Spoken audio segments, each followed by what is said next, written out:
Okay, so today we're starting Unit 2, Lesson 1, Opposite Quantities Combined to Make 0. We'll be working with positive and negative numbers in this unit, which is why you now have the strips on your desk. I also have a number line that I'll be hanging above the whiteboard. So these are the standards. There's only 3 for this unit, which looks deceptive. It looks like, oh, this is going to be an easy unit. We'll get through these 3 standards and we're done. But really, it's not that simple because each standard has a lot of substandards underneath. The state of Pennsylvania doesn't list all those substandards, but the national standards do. So we're going to be starting with the second one, actually, which is representing addition and subtraction on a horizontal or vertical number line. We'll be doing a lot of work with number lines. Okay, the first thing we're going to talk about is we're going to write some things down that we already know about negative numbers and positive numbers. So I want you to take just about 2 minutes to discuss with your partner, and your partner is going to be the person who is directly behind you. So A1 and A3 will be together, C1 and C3, etc. If there's no one behind you and you need to move to facilitate that, you can do that. Okay? Let me know. Okay, so here are some of the things that I saw about negative numbers. A lot of you said negative numbers are below 0. That's a good one. Negative numbers are below 0. And then you said the converse over here, that positive numbers are above 0. I saw one in the back that I really liked. Who was that? I think it was Kaylin. Can you read to me what you guys had? The bigger the number, the smaller the value. Okay, so for negative, the bigger the number, or we should, to be more specific, the bigger the absolute value of the number, the smaller it actually is. So a negative 9 is smaller than a negative 6. So let's say the larger the value of the number,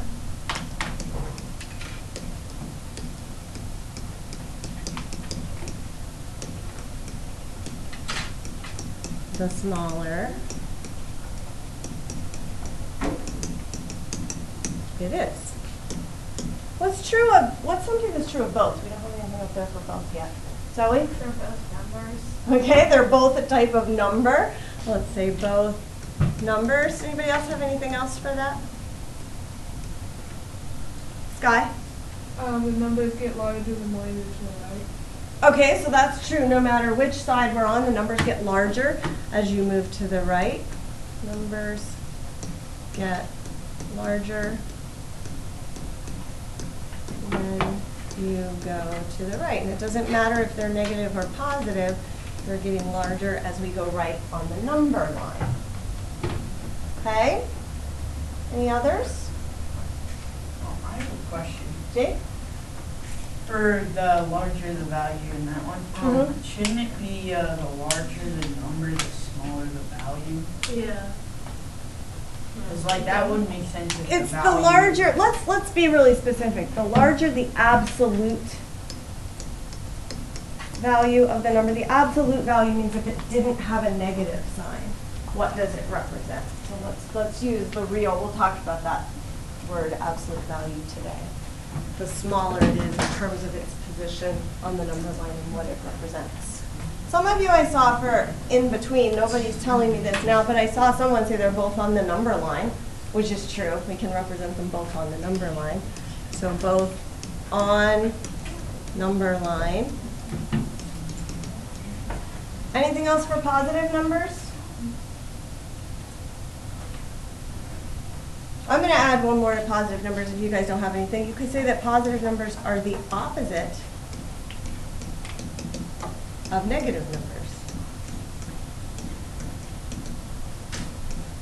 And then over here, you can say that negative numbers are the opposite of positive numbers. So for every positive number that you have on a number line, there's going to be the same number in its negative form. What about how they look?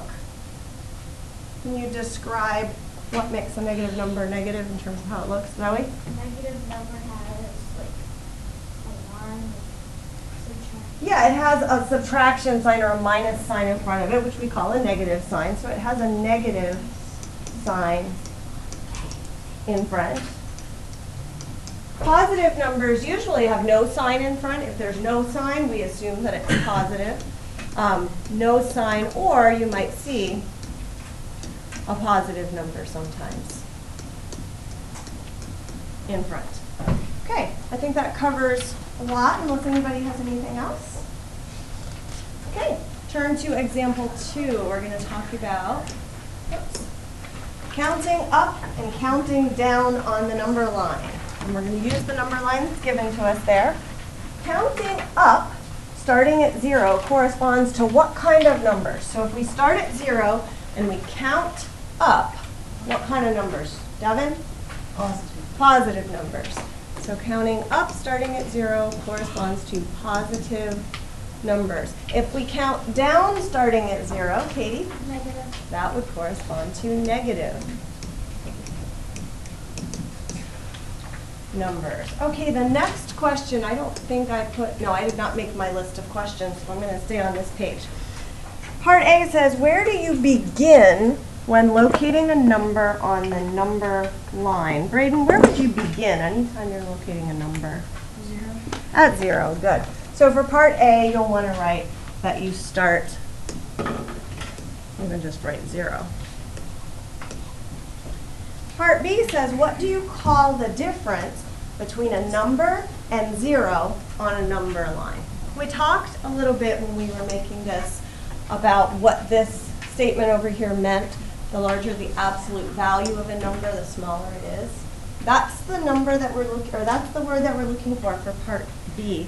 We're looking for the absolute value. Absolute value is just defined as the distance between a number and 0. How far away is it from 0? So we would say that the absolute value of -5, and we write that like this, 2 lines on each side, that means absolute value. The absolute value of -5 is just 5, because it's 5 units away from 0. We can also do the absolute value of a positive number. So we could say the absolute value of 4 would just equal 4, because 4 is 4 units away from 0 on the number line. What would the absolute value of -3 be? Ailey? 3. It would just be 3. Distance is always described as a positive value. Okay, letter C asks us, what is the relationship between 7 and -7? Any volunteers to explain that? What's the relationship between 7 and -7? Katie? 0. 0? What do you mean by 0? The relationship is 0 because if you go on each side, then you get 0. Okay, so if you look at -7 and 7, they're both the same distance away, so they would kind of meet at 0. That would be the middle. Jake? They're 14 numbers away. Okay, that's true too. There are 14 numbers away because you have 7 units to get to 0 and another 7 units to get past 0. Good. Those are some good observations. What Katie said is kind of close to what they're looking for here. They have the same, what? The same absolute value. So let's say that they have the same absolute value, and when numbers have the same absolute value, whoops, my U came out kind of weird there, we call them opposites.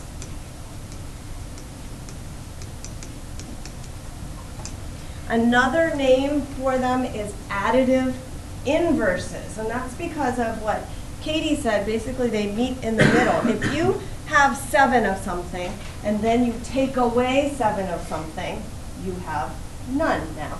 So they're additive inverses because when we add them together, we get 0. So make sure you write the word additive inverses on your paper, because that's an important vocabulary word that we will be coming back to. Okay, let's take a look at example 3. Example 3 says, using the integer game and the number line. The integer game is a game that we're going to be playing with a deck of cards. We'll be playing this game almost every day for a few minutes at a time, and then using the game to discuss our answers. They have negative numbers on their cards. When we play the integer game, we're going to use a regular deck of cards because it's easier to shuffle, and we're going to let black numbers be positive and red numbers be negative. But they have actual negative numbers. So it says, what is the sum of the card values shown? So if we were to add them all together, what would their sum be?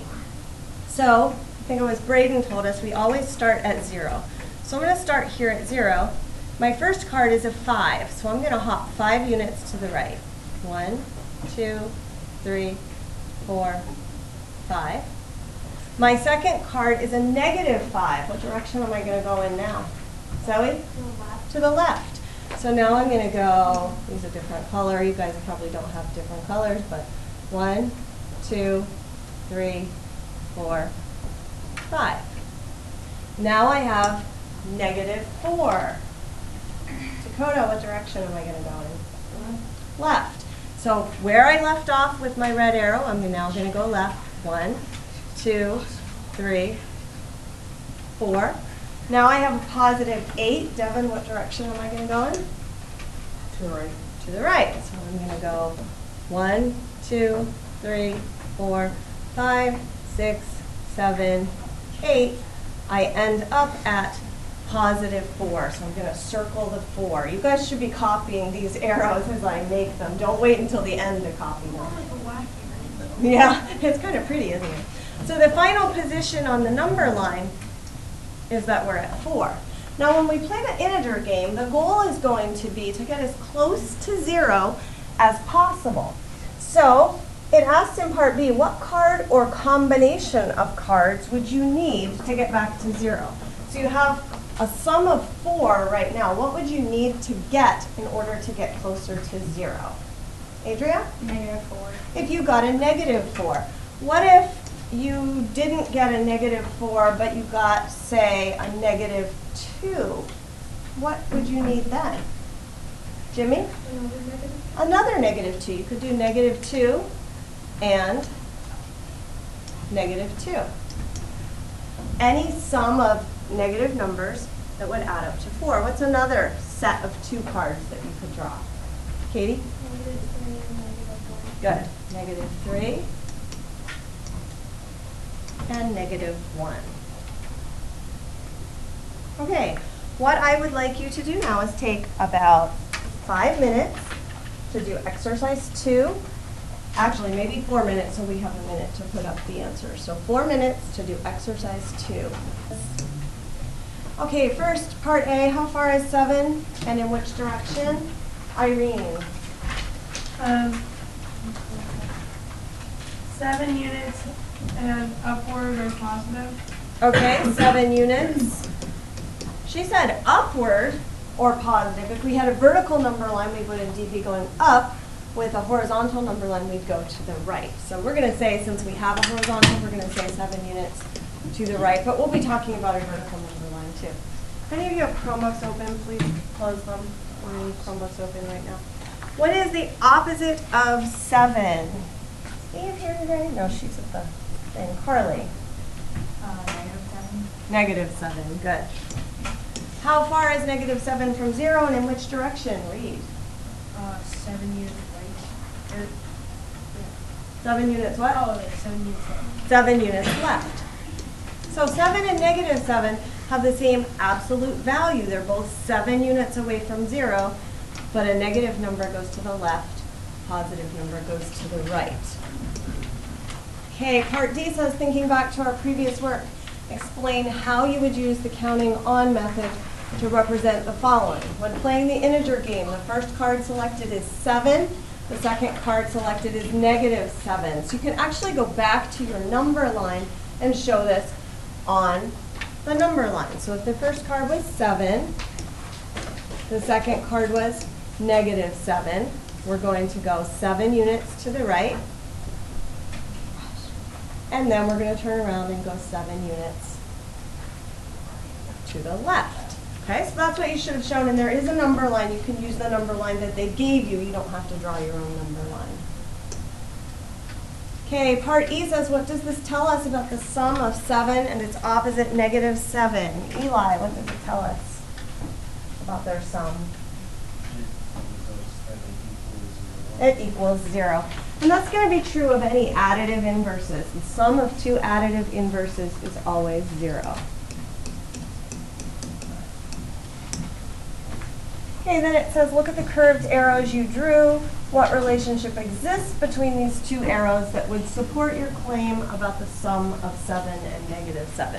Jake, what do you think? Oh, that's the one I didn't do. I didn't, what is it asking? It is a little confusing as to what it's asking. Adrian, what do you think? I said they are the same, just the arrows are going the opposite direction. Yeah, they're the same length. We have the same amount of jumps, but the arrows are going in opposite directions. So to answer that most simply, I would just say that they're the same distance,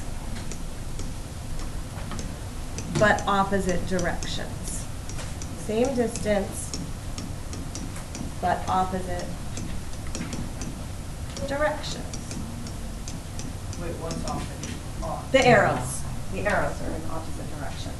Oh, okay. So what we drew, it's talking about the curved arrows. The curved arrows we drew were the same distance, the same length, but they were in opposite directions.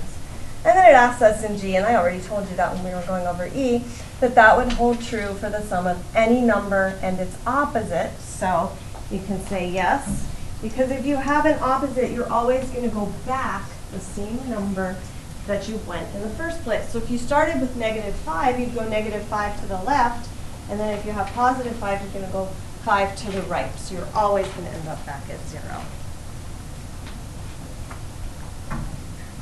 Okay, I want to talk about the meaning of negative numbers for a minute. So I'm going to just draw a card. Cards are kind of stuck together. All right, red is going to represent a negative number. So the card I have drawn is a negative 5. What could negative 5 represent in real life? Give me a real life situation that we would use a negative number to represent. Elena? If you're negative $5 in your lunch account. Oh, that's a good one. You're negative $5 in your lunch account. That happens to my daughter a lot. Okay, let's do another one. A jack is going to represent 11. So positive 11. Zoe? $11 in your bank account. Okay, so you have $11 in your bank account. Let's try to make every example a little bit different. Positive 5. Jimmy? Okay, 5 degrees. 5 degrees above 0. Irene? 4. You have $4 million and you have $4 million. I like that. You have $4 million. All right, good. You guys get the idea there. Okay, I am going to show you now how to play the integer game. I think I'm going to turn off the recording because without being able to see what I'm doing, it's probably going to be a little confusing. Okay, so the three most important things you should be taking away are the meaning of absolute value, and the absolute value of the number is what? Volunteer? The number, Read? how far the number is away from 0. Good. How far the number is from 0.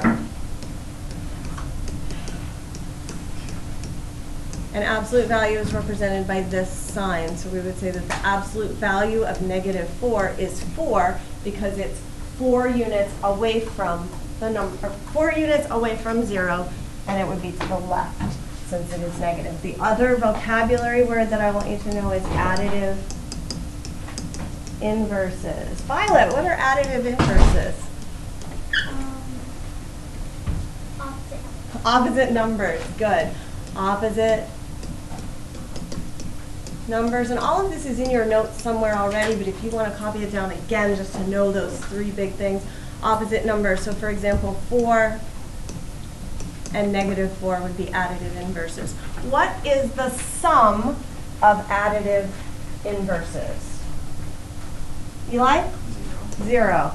The sum of additive inverses is always 0.